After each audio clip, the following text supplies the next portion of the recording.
அதாவது வருகிற 13ஆம் தேதி 7 மணிக்கு ஜவஹர் மில்ஸில் கிங் ஆஃப் ஹார்ட்ஸ் அது ஷோ நடக்குது. பழைய நிறைய ஹார்ட்ஸுங்க வரப்போகிறாங்க. அண்டு இந்த ஷோ வந்து என்ன அப்படின்னா, இது வந்து இந்த ஷோ சேலம் நடக்குது. பட் சந்தோஷமான விஷயம் என்னன்னா, இப்போ வரைக்கும் அரேஞ்ச்மெண்ட்ஸு எல்லாத்தையும் நான் இப்போ ஒரு பார்வையெல்லாம் பார்த்துட்டு நாம் பிளான் பண்ண மாதிரி, ஏன்னா இது ஒரு 2 மந்த்ஸ்க்கு முன்னாடியே இந்த நிகழ்ச்சிக்கான ஏற்பாடுகளை துவங்கினது. 2 மந்த்ஸில் என்ன வேணாலும் நடக்கலாம். ஆனால் சந்தோஷமான விஷயம் என்னென்னா, இப்போதைக்கு நிலவரப்பராக பார்த்தா இது வந்து சவுத் இந்தியா இல்லை, இந்தியாவிலே இது பெரிய ஷோவாக அமைஞ்சிருக்கு. இதை கண்டிப்பாக ஓப்பனாக சொல்லலாம். இந்தியாவிலே இது, அதாவது நானே இப்போ ஷோஸ் இப்போ போன மாதம் கோயம்புத்தூர்லேயே நடந்திருக்கு. அப்போதைக்கு கோயம்புத்தூரில் நடந்ததான் பெரிய ஷோ இருந்தது. இப்போ அதையும் தாண்டி இப்போ சேலமில் அமைஞ்சிருக்கு. நம்ம நடத்துகிறோன்றதை விட அமைஞ்சிருக்குன்னு சொல்லலாம். என்ன சார் அப்படி என்ன சார் சிறப்புன்னு அப்படின்னு பார்த்தா, எல்லாருக்கும் தெரிஞ்சது இருக்கு. 16 சிங்கர்ஸ் இருக்கிறாங்க, ஒரு 13 மியூசிஷியன்ஸ் இருக்கிறாங்க, நான் இருக்கிறேன். இதை தாண்டி ஒரு சிறப்பான விஷயம் என்னன்னா ஒளி அமைப்பு. இந்த ஒளி அமைப்பு, அதாவது சவுண்ட் அண்ட் லைட்னு சொல்லுவோம், ஒளி ரெண்டுமே வந்து மிகப்பெரிய பொருட்செலவில் நோவா என்டர்டெயின்மெண்ட்ஸ் பண்ணியிருக்கிறாங்க. அதுக்கு ப்ரொடக்ஷன் ஸ்பெண்ட் பண்ணிருக்காங்க. டிஸ்டிங் கம்யூனிகேஷன் பெங்களூரில் இருக்கிற மிகப்பெரிய ஒரு கம்பெனி, அவங்க வந்து இந்த இடத்துக்கு இதற்காக தனியாக அந்த ஜவஹர் மில்ஸை எடுத்து கரெக்டாக பிரத்யேகமாக இதற்காக ஒரு ட்ரெஸ்ஸு பெருசாக இறக்கிருக்காங்க. சரத், ஸ்டேஜ் என்ன size? 70 by 56, almost 340 feet. Total is 300 feet. 300 அடின்றது ரொம்ப மிகப்பெரிய பிரம்மாண்டமான. இப்போ ஜென்ரலாக 80 அடின்னு இருக்கும், 70 அடி 80 அடி தான் ஸ்டேஜ் இருக்கும். இது 300 அடி ஸ்டேஜ். ஏன்னா இங்கே பெரிய ஒரு ஃபேன்ஸ் ஒரு கேதரிங் எதிர்பார்க்கறதுனால வைடாக டிசைன் பண்ணிக்கிறாங்க. அதே நேரத்தில் எல்லாருமே வந்து ஆர்டிஸ்டை நேரடியாக பார்க்கறதுக்கான மாதிரி ஒரு திட்டம் போட்டிருக்கு. ஸோ நான் பார்த்தேன், ரொம்ப அருமையாக வடிவமைச்சிருக்காங்க. 2 ஸ்டேஜ் போடுறாங்க, ஒரு பெரிய ஸ்டேஜ், அப்புறம் ஒரு ரேம்ப்னு சொல்லுவோம், நடந்து வர மாடலிங்லாம் பார்ப்பீங்களா, கேட் வாக்லாம் பண்ணுவாங்க, ரேம்ப் வந்து, அப்புறம் இன்னொரு செகண்ட் ஸ்டேஜ். ஏன்னா ஆடியன்ஸ் பக்கத்தில் ஆர்டிஸ்ட் இருக்கணுன்றதுக்காக அங்கே ஒரு சின்ன ஒரு தொகுப்பு நடக்கும். இதில் சிறப்பான விஷயம் என்னன்னா 5 லட்சம் வாட்ஸ் ஸ்பீக்கர்ஸ், அதாவது 300 ஸ்பீக்கர்ஸ் தரையிலையும் அந்தரத்துலையும் பறக்க விட்டுருக்காங்க. 70-80 சப்ஸ். நீங்கள் காசு கொடுத்து உள்ளே வந்து பார்க்கலாம், காசு வாங்காமல் வெளியும் பாட்டை கேட்கலாம். எனக்கு தெரிஞ்சு ஒரு 3-4 கிலோமீட்டருக்கு சவுண்டு முடியலன்னா வெளியில் கூட ஆக்சுவலாக அவ்வளோ மாதிரியான ஒரு பவர்ஃபுல். இது வந்து நீங்கள் எந்த ஒரு கிளப்புலாம் சொல்லுவாங்கல்ல, அங்கே தான் ரொம்ப அதிகமாக இருக்கும். அதெல்லாம் விட இது ரொம்ப இந்த சவுண்டை கேட்கறதுக்கு எனக்கே ஆவலாக இருக்கு. அண்டு உலகத்தில் பிரசித்தி பெற்ற சவுண்ட் இன்ஜினியர்ஸ் வந்து ஒர்க் பண்ணிட்டு இருக்கிறாங்க. ஸோ இது வந்து ஒரு இசை நிகழ்ச்சின்றது சொல்ற முடியாது. இது இசை நிகழ்ச்சியை தாண்டி ஒரு பிரம்மாண்டமான ஒரு என்டர்டெயின்மெண்ட். ஏன்னா பாடல்கள் மட்டும் இல்லை, அந்த பாடலோட சிங்கர்ஸ், டான்ஸும், கோரியோகிராஃபி. பிரபுதேவோடைய பிரதர் உங்களுக்கு பிரசாத் தெரிஞ்சு, அவர் நாகேந்திர பிரசாத், அவருடைய பயிற்சியின் கீழே எங்க சிங்கர்ஸ் எல்லாருமே டான்ஸும் பண்றாங்க. அந்த பாடலை பாடிக்கிட்டு அவங்களே டான்ஸ் பண்றாங்க. அண்ட் ஸ்பெஷலான விஷயம் லைட்ஸ் அண்ட் கிராஃபிக்ஸா. ஆஹா. ஸோ இது ஒரு புது அனுபவம். இந்த அனுபவத்தை பெறணும்னா எனக்கு தெரிஞ்சு யூஎஸ்ல தான் லாஸ் வேகஸ்ன்ற ஒரு இடத்துல நடக்கும். லாஸ் வேகஸ் யூஎஸ்ல நீங்க எல்ஏ பக்கத்தில் போனோம், அங்கே தான் இந்த மாதிரி ஷோஸ் நடக்கும். அந்த ஷோ இங்கே நம்ம தமிழ்நாட்டில், அதுவும் சேலம்ல நடக்குது. ஸோ இதுக்கு தாண்டி அடுத்த விஷயம் 32 பாடல்கள் நாங்கள் பாடுறோம். 32 பாடல்களும் இந்த ஷோக்காக ஒரு கிட்டத்தட்ட நாங்கள் சாங்ஸ் செட்லிஸ்ட் ரெடி பண்ணும்போது ஒரு 120 சாங்ஸ் இருந்தது. அந்த 120 சாங் ஹிட் சாங்ஸ்ல இருந்து இன்னும் ஜூஸ் எடுத்து 32 சாங்கா இப்ப நாங்க படைக்கிறோம். ஷோ வந்து ஒரு 3 மணி நேரம் போகும். Running time. அண்டு அடுத்த கூடுதலான விஷயம் என்னன்னா ஸ்பீச்சே இருக்காதுப்பா. வந்தீங்கன்னா வெறும் இசை தான் பேசும், பேச்சே கிடையாது. ஒன்லி மியூசிக் தான். மியூசிக் பாட்டுக்கு அப்புறம் பாட்டுக்கு அப்புறம் ரசிகர்களோட அவங்களுடைய கரகோஷம் தான் சவுண்டா இருக்கும் தவிர இசை தவிர்த்து வேற ஒன்றும் இல்லை. So it's going to be full and full ஒரு லைஃப் டைம் சொல்லுவாங்க. லைஃப்ல ஒரு அருமையான மறக்க முடியாத ஒரு தருணம் 13ஆம் தேதி இங்க சேலம்ல நடக்கிறது.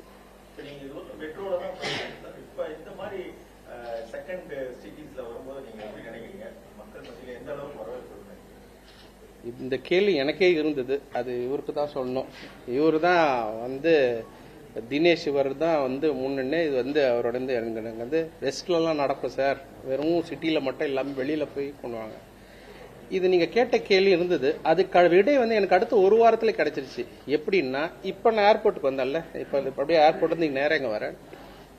என் கூட பல நார்த் இந்தியன்ஸ் நான் பார்த்தேன், பூனேல இருந்து பாம்பேல இருந்து. எங்கன்னா அவங்க எங்ககிட்ட போட்டோ எடுக்க சொன்னாங்க, இந்த ஷோக்காக வந்திருக்கோன்றாங்க.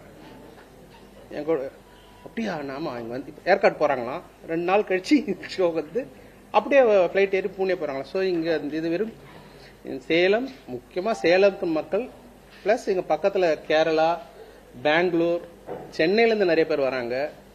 ஸோ இது ஒரு பெரிய ஒரு ஹப்பா இப்போ சேலம் ஆயிருக்கு. தவிர இது இது ஒரு சிட்டியோ இல்ல ஒரு டவுனுடைய நிகழ்ச்சியா இதை நம்ம வைக்க முடியாது. எனக்கு தெரிஞ்சு இந்தியால இருந்து எல்லா பகுதியில இருந்து வராங்க நாளானைக்கு. கரெக்ட். ஆமா ஆமா, சரித்திரம், பெரிய சரித்திரம் இருக்கு.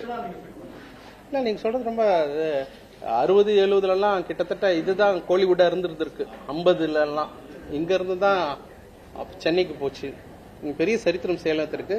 அப்படி சரித்திர புகழ் வாங்க சேலத்துல நிகழ்ச்சி பண்றதுக்கு எனக்கு பெருமையா இருக்கு, சந்தோஷமா இருக்கு.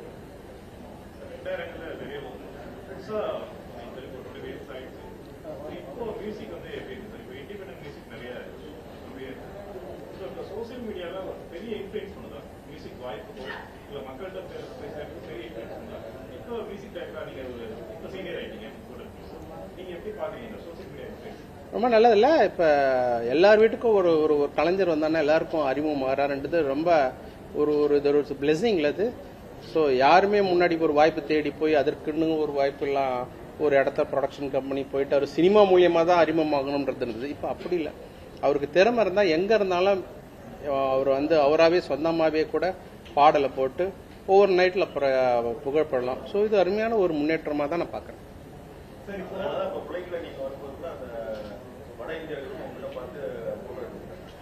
ஆமா, இல்ல அவங்க நம்ம ஷோக்காக வந்திருக்கிறாங்க. இந்த ஷோ பாக்குறதுக்கு வந்திருக்கிறவங்க அவங்களுக்கு ஆச்சரியம், அவங்க எதிர்பார்க்கல. இங்க ஏர்போர்ட்ல தான் அது என்னன்னா அவங்களுக்கு தெரிஞ்சிருக்கு, அவங்களும் கேள்விப்பட்டா. என்ன இது எனக்கு தெரிஞ்சு இந்தியாவில் இது 4வது ஷோன்னு வச்சுக்கோங்களேன். 2 சென்னையில பண்ணிருக்க, அப்புறம் 1 கோயம்புத்தூர். அதை அவங்க முன்னாடி இந்த ரீல்ஸ் நீங்க சொல்ற மாதிரி காமா நீங்க ரீல்ஸ் இந்த யூடியூப்ல எல்லாம் பார்த்தது. இதுக்கு முன்னாடி மலேசியால நாங்க ஒரு 4 ஷோ பண்ணது, அது வேர்ல்ட் ரெக்கார்ட் பண்ணோம். ஒரு 3-4 மாசத்துலயே 4 ஷோ ஃபுல்லா சோல்ட் அவுட் ஆனது. அது வேற ஒரு பிராண்ட் பேர்ல பண்ணது. அதுதான் இந்தியாவுக்கு புகழ் எல்லாம் ஒரு பாப்புலாரிட்டி கொண்டு வந்தது அந்த ஷோ. ஸோ இவரு அதெல்லாம் பார்த்து தான் வந்திருக்காரு. இப்ப நிறைய ஆச்சரியங்கள் இருக்கு நாளைக்கு.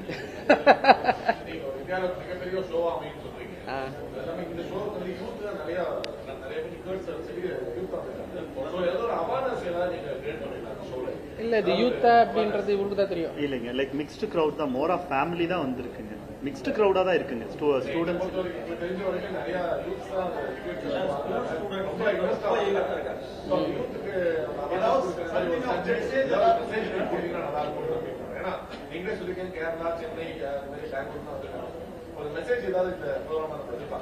இல்ல, ஈவன் சாருக்கே ஒண்ணு தெரியாதுங்க. மலேசியால இருந்து எங்களுக்கு போன் பண்ணி 8 பேர் MIP டிக்கெட் புக் பண்ணி வராங்க இதுக்காக, இந்த ஷோக்காக. இப்பதான் சொல்றேங்க.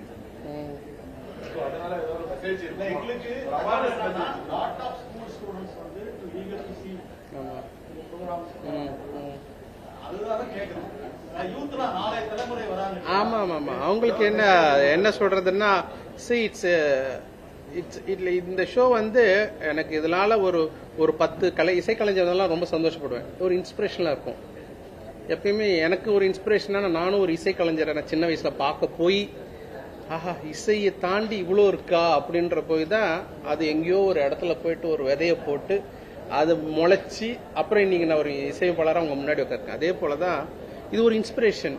இப்ப இந்த நிகழ்ச்சி ஒரு 20 வருஷம் கழிச்சு ஒருத்தர் பேட்டி கொடுப்பாரு, அப்ப சேலம்ல அவரோட ஷோ சாரோட ஷோ கான்சர்ட் பார்த்தேன், அன்னைக்கு நான் மியூசிக் கத்துக்கணும்னு தோணுச்சு. இது கண்டிப்பா இப்படிதான் நடக்கும். புரியுதுங்களா? 20 வருஷம் கழிச்சு ஒருத்தர் நான் இந்த ஷோ பத்தி பேசுவாரு, அவர் ஒரு வாலிபண்ணா வந்து. ஸோ பெற்றோர்கள் பசங்களுக்கு எஜுகேஷன் சொல்றத விட இது மாதிரி இன்ஸ்பிரேஷன் சொல்லி தந்தா அதுதான் எஃபெக்டிவா. எங்க அப்பா எனக்கு அதான் பண்ணாரு. ஒரு விஷயத்த நீ படிட்டான்னா படிக்க மாட்டான், ஆனா படிச்சவங்க கிட்ட கொண்டு போய் விட்டீங்கன்னா அவனுக்கு படிப்பு மேல ஆர்வம் வரும். புரியுதுங்களா? நீங்க சொன்னீங்கன்னா அது கசக்கும். ஸோ இதுதான் இன்ஸ்பிரேஷன் சொல்லிட்டு இது கண்டிப்பா வந்து எஸ்பெஷலி இந்த இசை நிகழ்ச்சி பண்ற எனக்கே இப்ப நாளைக்கு நடக்கிற அனுபவத்தை நான் முன்னாடி பார்த்ததில்ல. ஏன்னா 300 ஸ்பீக்கர் நான் ஆடிட்டேன். நான் 200 தான் நினைச்சிருந்தேன். இப்பதான் ஒரு டிஸ்டிங் கம்யூனிகேஷன்ல சார் சபூஃபரே 80 இருக்கு சார்னாரு. ஓ மை காட், எனக்கு என்னன்னா மேடையில இருப்பேன், நானும் கீழே இருந்து கேட்கறதுக்கு எனக்கு வாய்ப்பு கிடையாது. கண்டிப்பா இதுல பெரிய இன்ஸ்பிரேஷன் இருக்கும். பெற்றோர்களுக்கும் ஆஹா நம்ம புள்ள மியூசிக் சொல்றானே, ஓகேடா அவனு கொஞ்சம் அவன் பாதையில போய் பார்ப்போமேன்றதா பெற்றோர்களுக்கும் ஒரு படிப்பணியா இருக்கும்னு நினைக்கிறேன். தெரியல.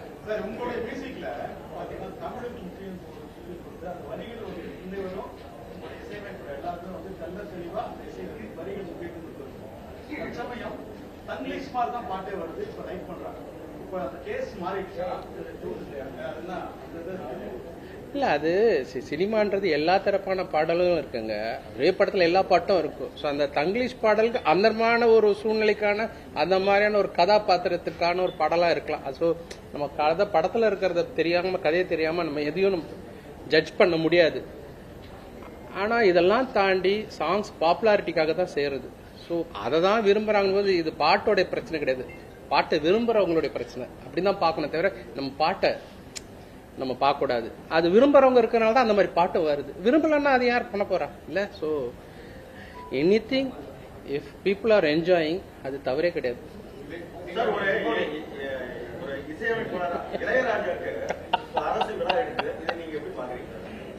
ரொம்ப பெருமையா இருக்குல்ல, சந்தோஷமா இருக்கும்ல. ஏன்னா ஒரு இசையமைப்பாளர் எல்லா இசையமைப்பாளருக்கும் சந்தோஷமா இருக்கிற விஷயம். ஒரு இசையமைப்பாளருக்கு நல்ல அங்கீகாரம் கிடைக்கும் போது, ஒரு மூத்த இசையமைப்பாளருக்கு அங்கீகாரம் கிடைக்கும் போது அந்த ஒர்க்ஸ் கண்டிப்பா அது எல்லாரும் புகழப்படணும். அதுவும் அந்த கலைஞர் இருக்கும்போதே புகழணும். அது ரொம்ப ரொம்ப முக்கியமான விஷயம்.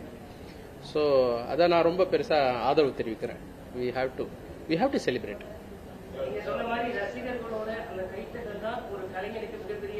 கண்டிப்பா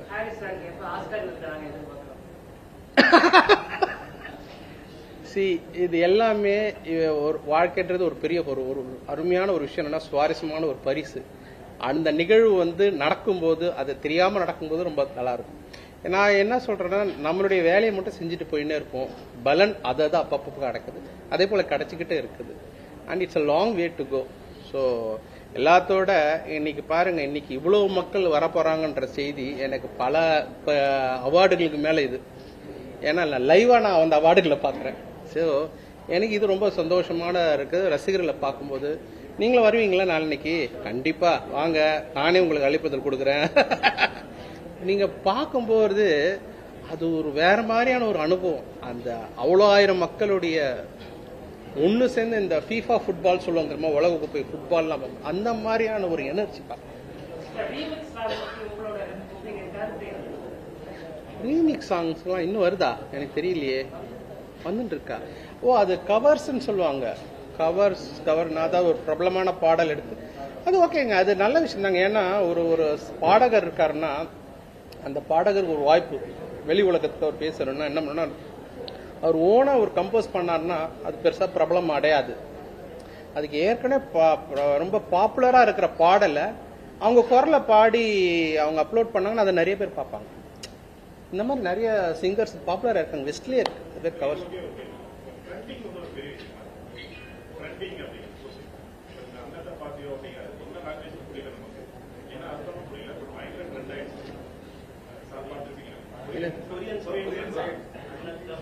ஆமா ஆமா ஆமா, அது கொரியனா? நான் தாய்லாந்து நினைச்சிருந்தேன்.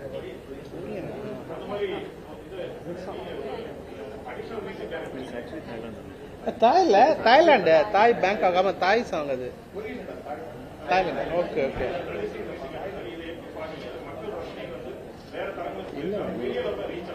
இல்ல ரசனை எப்பயுமே நம்ம வந்து ஜட்ஜே பண்ணக்கூடாது. ரசனையோட தான் நம்ம வந்து அதை நோக்கி தான் கரெக்ஷனே பண்ணணும். தவிர நம்ம ரசனையை நம்மளுடைய ஜட்ஜ்மெண்ட் கொண்டு போய் இது நல்லா இல்லையா ரசனை இது நல்லா இருக்குன்னு சொல்லக்கூடாது. ஏன்னா எல்லா ரசனையை நோக்கி தான் நம்ம போயிட்டு இருக்கிறோம். புரியுதுங்களா? ஒரு இது இசைக்கு எந்த மொழியும் கிடையாதுன்றது இது ஒரு இன்னொரு உதாரணம். ஒரு ஹானஸ்டா ஒரு ஒர்க் ஒருத்தர் பண்ணியிருக்காரு. என்ன கங்னம் ஸ்டைல்னு ஒரு பாடல் ஒரு 10 வருஷத்துக்கு முன்னாடி ரொம்ப பாப்புலரா இருந்தது. ஞாபகம் உலகம் ஃபுல்லாவே பாப்புலரா இருந்தது. அது ஒரு மேஜிக் இருந்தது. ஸோ மேஜிக் தான் ரொம்ப முக்கியம். ஸோ இசை என்பதே மேஜிக். அது எந்த மொழியில இருந்தாலும் நம்ம ஒத்துக்கணும்.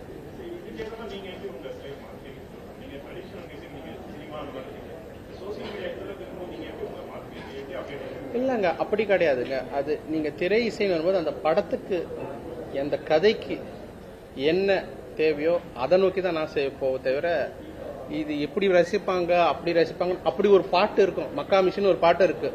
அது வந்து ஒரு 20% தான் இருக்கும். ஆனால் 80% வந்து படத்திற்கு கான ஒரு பாடல்களாக தான் இருக்கும் தவிர ஒரு 20% இந்த படத்தை வெளியில போய் மக்கள் கிட்ட சேர்க்கறதுக்குன்னு ஒரு பாடல் இருக்கும். படம் இந்த பாட்டை வச்சுதான் படத்துக்கு வருவாங்கன்னு போது தான் இந்த மாதிரி பாடல்கள் பறக்கும்.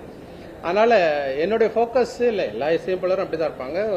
கதைக்கும் திரைக்கதைக்கு உபயோகமான பாடல்கள் தான் கொடுக்குறேன். திரை இசை கரெக்ட். சோஷியல் மீடியால ஹாரிஸ் மாம்ஸ் அந்த மாதிரி வந்து ஹாரிஸ் மாம்ஸ் அப்படின்னு வந்து உங்களை வந்து ரசிகர்கள் வந்து கொண்டாடுறாங்க. பாக்குறீங்களா? அது எப்படி பார்க்காம நாளைக்கு ஒரு பிளே கார்டை வச்சிருப்பாங்க. அதான் அதுக்கு ஒரு ஆப்ரேஷன் ஒரு வச்சிருக்காங்களே, MAMS போட்டு கொண்டுறாங்க. இந்த ரசிகர்கள் அன்பா கூப்பிடுறது கண்டிப்பா அதை வந்து சந்தோஷமா ஏத்துக்கணும். கண்டிப்பா எனக்கு சந்தோஷமா தான் இருக்கு. பையன் வந்து சிங்கிங் வந்துட்டாரு, மியூசிக் வந்துட்டாரு. இப்ப இருக்கிற அப்கமிங் மியூசிக் டைரக்டர்ஸ்லாம் வந்து நிறைய வந்து ஃபர்ஸ்ட் மூவிஸ்ல நடிக்க ஆரம்பிச்சாங்க. உங்க பையன்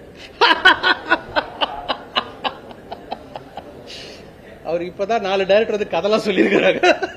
நீங்க இந்த கேள்வி கேட்டிருக்கீங்க. அது எல்லாமே அவரு தான் முடிவு எடுக்கிறது. அது அவரோட லைஃப். இப்ப அவர் பண்ண ஒரு சொந்தமா ஒரு பிரைவேட் சாங் பண்ணாது எல்லாமே அவருடைய டிசிஷன். ஸோ எல்லாமே எவ்ரிபடி நம்ம எல்லாருக்கும் ஒரு தனி பாதை இருக்கு. யாரும் இன்னொரு பாதையை நம்ம போட முடியாது, போடவே முயற்சிக்க கூடாது. அவர்களும் அவங்களோட பாதையில வரணும். அதனால அவருடைய பாதையில ஒரு பிரயாணம் பண்ணிட்டு இருக்காரு. ரொம்ப சந்தோஷமா பெருமையா இருக்கு. ரொம்ப அருமையா பண்ணிட்டு இருக்காரு. ரொம்ப அழகா ஜட்ஜ் பண்றாரு. அருமையா பண்ணிட்டு இருக்காரு. சிம்பனி என்கிட்ட இருந்து எதிர்பார்க்கலாமான்னு கேக்குறாங்க. ஆக்சுவலி நான் வந்து பேசிக்காவே நான் வெஸ்டர்ன் கிளாசிக்கல் தான். அந்த ஒரு பேக்ட்ராப்ல இருந்து வந்ததான். நான் வந்து ட்ரினிட்டி காலேஜ்ல தான் என்னுடைய ஆரம்பமே அங்கிருந்து தான் வந்துச்சு. அது ஒரு பெரிய கதை. அது இன்னொரு பேட்டியில நான் சொல்றேன். எனக்கு 12 வயசுலயே எனக்கு வந்து இந்த இந்த நிகழ்ச்சியில் அதை பத்தி பேச வேணாம், அது இன்னொரு எடுத்துக்கலாம். ஸோ நான் சினிமாக்கு வந்ததுதான் ஒரு ஆக்சிடென்ட்.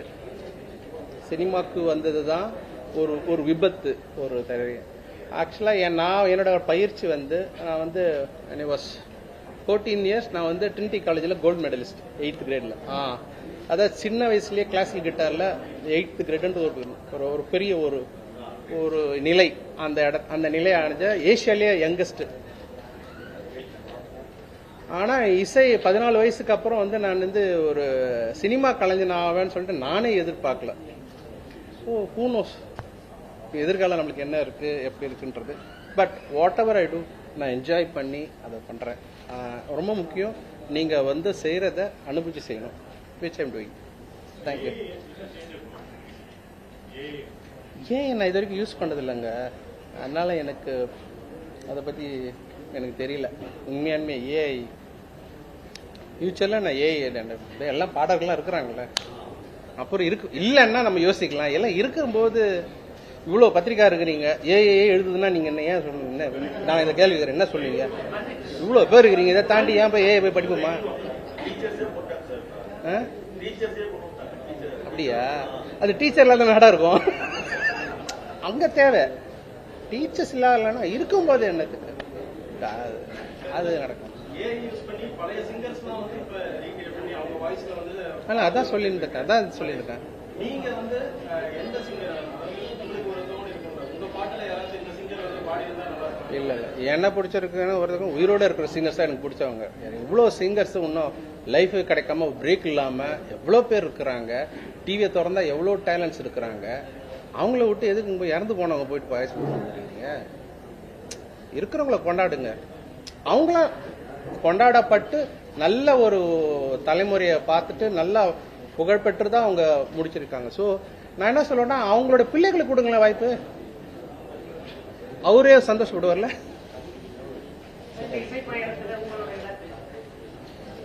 என் இலக்கு இப்ப நான் எதிர்பார்க்கவே இல்லை. இந்த இந்தியாவில் இந்த கடந்த ஒரு 2 வருஷத்துக்கு முன்னாடி தான் இந்த கான்செர்ட்ன்ற ஒரு விஷயம், இந்த கோவிட் முடிஞ்ச டைம் ரொம்ப எல்லாரும் வீட்டுக்குள்ளே இருந்த வெள்ளம் வந்து பட் பண்ணும்போது தான் தெரிஞ்சது திடீர்னு பெரிய ஒரு பூம் ஆயிடுச்சு. சினிமாவை விட இன்னைக்கு கான்செர்ட்டுக்கு தான் மிகப்பெரிய மக்களுடைய வரவேற்பு இருக்குதுன்னு சொல்லிட்டு மிகப்பெரிய பத்திரிகை எழுதியிருக்கு. நீங்க பாத்திருக்கீங்க. கோல்டு பிளே எல்லாம் வந்து பண்ணிருக்காங்க நம்ம நாட்டில். கிட்டத்தட்ட 200 கோடி கலெக்ஷன் 4 நாள் உங்களுக்கு தெரிஞ்சிருக்கும். எது ஒரு ஆங்கில நிகழ்ச்சிக்கு. ஸோ இப்போ வந்து மக்கள் வந்து லைவ் மியூசிக்கு மிகப்பெரிய ஆதங்கம் பூம் வந்திருக்கு. எனக்கு தெரிஞ்சு இன்னும் பெரிய நிலைமைக்கு இன்னும் சொல்ல போனா எனக்கு தெரிஞ்சு அடுத்த 5 வருஷத்துல சேலம்ல ஒரு 3 ஆடிட்டோரியம் கூட கட்டலாம். யாருக்கு தெரியும். ஸோ இதற்கு நான் ஒரு அடித்தளமா இருந்திருக்கன்றதுல எனக்கு ரொம்ப சந்தோஷமா இருக்குது. ஸோ எனக்கு வந்து ரொம்ப நன்றி. ஸோ இப்போ எனக்கு தமிழ் இசையை உலக அளவில் உயர்த்துறது தான், வேற ஒன்றும் கிடையாது. இந்த பாட்டு இப்போ வந்து கொரியால கேட்கும்போது சந்தோஷமா இருக்கு. இப்போ கேட்ட அந்த ஃப்ளூட் பிட்டு. தேங்க்யூ, ரொம்ப தேங்க்ஸ்.